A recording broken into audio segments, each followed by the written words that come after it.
What's up, friends? This is Jazz, finally bringing you another Pokemon Crimson Fury review. This is on Chapter 18 of Fright in the Night. So we start this chapter in the chateau, where Anthony has given Ryan a tour of the place, which is almost as good as Kingston Castle, just not quite, is magnificent, but a really, really magnificent place. Nonetheless. And we learned some about Anthony. Despite having servants and being in a fancy place and that, Anthony just prefers to wear plaid shirts and shorts and just be, easygoing, right? He lets himself go to a degree. And, well, Ryan is very curious why him and his family haven't lived, because Bonnie give, Aaron and them everything they needed, right? But it turns out that perhaps the parents just want them to, learn their passions and grow up, in a less fantastic way, right? What's the word when they, not have their big heads or whatever? That's just the way I can assume it, right? And eventually, everyone shows up for dinner. Apparently, the others aren't going to be there, the Elite Four. Anthony's a bit disappointed with that, but it is what it is, right? But we have Piper, Julia, Holly, Addison, and Ryan, I believe, along with Anthony and Aaron. So they're all going to enjoy themselves there. And in the next session, we actually go to our favorite Elite Four and Champion. They're in the hotel waiting for their turn on the Walter O'Hara hour, but unfortunately the assistant calls Mark and postpones it. And I believe this is the second time that it has happened, right? And they're all thinking, oh, Walter O'Hara is just trying to do this on purpose and hold it over their head because there's going to be a ball coming up, and and that's coming very soon. So the assistant said she'll try to get it before the ball, right? But she can't make any promises. And they're all, frustrated in their own way. Although Chris is well, then I'm going out, right? He's going to go out and have fun. And Cameron's are you serious right now? And she said, yeah. He said, anyone coming? And Lizzie and Mark and Cameron all, have their own reasons to say no, but surprisingly to everyone, Michael's yeah, let's do it, right? I'll do it. And they're all shocked. Lisa's what about Courtney? Things are going on with Courtney, and what if something, happens? And Cameron's really, what if something goes on? Keep, you guys behave yourself. And he's do you think we don't use our brains? He just wants to forget it. He wants to, relieve himself in a way with everything going on with his negative emotions, and he wants a little distraction, right? So he goes off to join Chris and such, and Celebi helps him relax because his nerves are just at this point shot. He even to this point didn't care, right, about the ball, right? And it's funny. He's I don't care. I don't give a, a hoot. And he just wants to just relax, right? After everything that happened. So he just drops everything and goes and joins Chris at Titanium Park. So kind of a fun amusement park is, again, what it is. Boy, that does sound fun, actually. But yeah, Cameron, of course, always, is all stressed. She's usually the one, despite Michael being the champion, she's the lead, ahead of the Elite Four. So she kind of has everything kind of on her shoulders, in a sense of the word, try to keep things under control. She's the one, what do they call it, the level-headed one. So she's the one who's holding all the stress, I believe. Well, I'm not saying Michael isn't either. He has his own stresses. But all the, the important things the interview and the public image of the Pokemon League and all of that. So just because Michael has his own stresses and is the champion, Cameron's kind of the one who's like, oh geez, this is just gonna go downhill. What am I gonna do to properly restore our image? And I can just visualize that being what's in her head. So really, this is all we really see of the Elite Four and Michael in this chapter. We go back to the chateau where they all enjoy a dinner, right? And they each have their own special unique dish made by Anthony. My favorite is Ryan's cheeseburgers and sliced potatoes. That would be it's a premium cheeseburger too. That would be my absolute favorite meal of everything mentioned. Like, there was salads, there was pasta, just different types of things, like souffles. Like, apparently Anthony is an excellent cook, and that's his passion that he works on a lot. Again, I'm jealous of Ryan's dinner at this point. But they talk about a lot of things and what's going on, like Erin's plans for Holly and Addison when training them. She's only going to have a few days with them, because she can't teach all the secrets.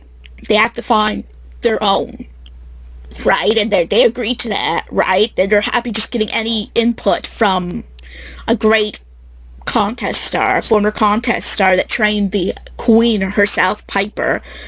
Erin said, maybe, Piper, you should give advice and watch. And no, that'd be unfair watching the competition at this point, she said.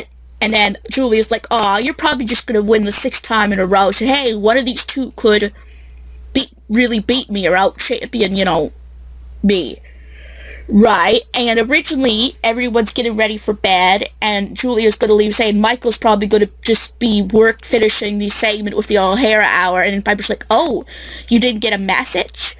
That Mark sent her a message saying that they rescheduled it to Thursday. So they're like, isn't that the night before the ball? Then she's like, yeah, Michael's not going to be so happy about that.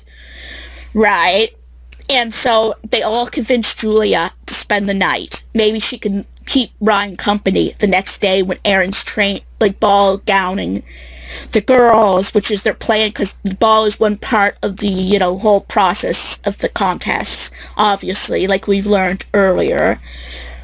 So, it's so fun that Julia gets to stay the night. Things go downhill later that night when Ryan, I think, wakes up and notices his things are missing, like his lamp is missing. He gets up and trips, and it's Sandshrew again with his little Sandshrewy shenanigans. I'm sorry, every time Sandshrew acts adorable, he's literally in a ball, and he's like, shrew, shrew. Like, I think Sandshrew is just as scared as Ryan or more, right? And then there's a shadow, everything on the wall, so he goes to look for his things, right? And he looks. He tries to keep Sandshrew in line because he doesn't want to wake everyone up, but suddenly there's a light on in a room, and Sandshrew just bolts for that room with Ryan chasing him, going, wait, Sandshrew. Turns out it's Julia's room, and she's like, you really got to get a leash for this little one. She's like, I know, I was trying to, but our things are missing. She's like, wait, your things are missing? Almost as if something sounds familiar. She's like, yeah, why? I said, I thought I was the only one. Turns out her things went missing too, so they all decide to go together. She sets out a Cyndaquil. Now, he's going to be somewhat important later in this, and she uses Cyndaquil as a source of light. She got it from a friend from Johto, which is probably Professor Elm, because, see, they said he brings them to send other trainers on their way, to help send other trainers on their way. So, that probably is a clue anyway. And they go, and something happens when they're heading down the stairs. Julia just suddenly stares, and he tries to get her attention. When she turns around, her eyes are lifeless. And I'm like, well, that just got very, very dark. Right? But then suddenly, he just is sucked into a void. And him and Sandshrew and Cyndaquil, him and Cyndaquil and Sandshrew, who is holding on to Brian's leg. Okay, I'm sorry, but again, I still can't get over Sandshrews' adorableness. Honestly, I think Sandshrews one of the most adorable characters in this series so far. Like, his reactions to being frightened, because he's a baby, obviously. And suddenly, he sees all their stuff, like, in the middle of the floor, and they're being attacked by this creature with magenta eyes, right? And, well, he starts to try to battle them off with Sandshrew and Cyndaquil. Well, no, with Cyndaquil, and Sparks comes out. Sandshrew's a little too chicken to do anything, really. And Cyndaquil, surprisingly, is the most effective so far against this creature. The Thunder Shocks are absorbed at first, and they both fight for him and go to protect him, but Ryan is really badly injured by a move, right? And they fight him off, like Cyndaquil and Sparks, the Jolteon, but suddenly a Starmie comes out. Oh, backtrack. He sees 4 specters up above. Julia, Piper, Addison, and Holly are all up there floating. So anyway, we'll just say something happens to Piper's specter, right? So now back to the other instance. A Starmie knocks out this creature, and Ryan kind of passes out at this time. And later, it is revealed that this creature was Anthony's Banette. Yes! I guess that this Pokemon has a personality of his own. And Aaron's like to Anthony, you really got to put this Pokemon in storage. It could have, it was dangerous. And it's true. He almost killed and it wasn't Anthony's, it's not, it's funny how, the funniest thing is how a lot of Pokemon tend to take the personalities of their trainers. Like, they learn about their trainers, and they tend to vibe with them. For some reason, this Banette seems to have his own morbid personality, right? Like, it has no qualms with hurting people. And how Anthony acquired this Pokemon, and how he's been in that chateau for all this time, beats me. If this is Banette's personality, because Anthony is the complete opposite. Very sweet guy, very empathetic. He's, to the point where he's ashamed of what Banette did. He didn't think he'd be able to do something like that. But he obviously now he does. Right, but he never realized, in the day he has so much less energy, Banette, that during the night he just, maybe because it was just him and Aaron in that chateau, that maybe for some reason Banette wouldn't go anywhere near the trainer. Maybe Anthony is safe from Banette, and there hadn't been many guests staying at that chateau, so maybe that's why Banette acted up, and why there was a difference to that Banette, in that situation. But the point being is that Anthony agreed that during the day they're going to get him in the storage. He's no longer welcome to stay there.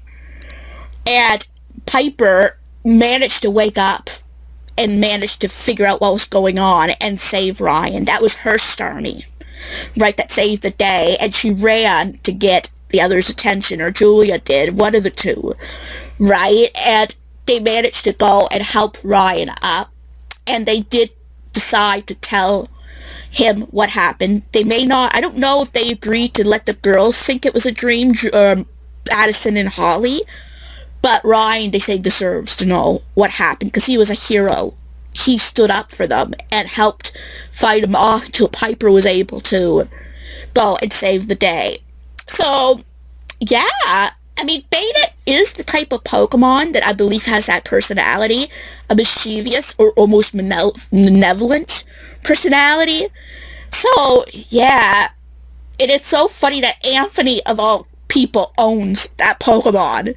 The Pokemon Banette would be an ideal villain Pokemon. I mean, not a guy who's so chill and so sweet and generous. Heck, even Erin might be more likely to own a Banette, but even her, she may be a little bit, not full of herself, but kind of proper and such, but she is a kind person. Just a little bit kind of needs things perfect, in a way, type of thing. So yeah, guys, that's where that chapter ends. It wasn't to me, it was more heavy than the other chapter, and in a lot of, like, what's the word?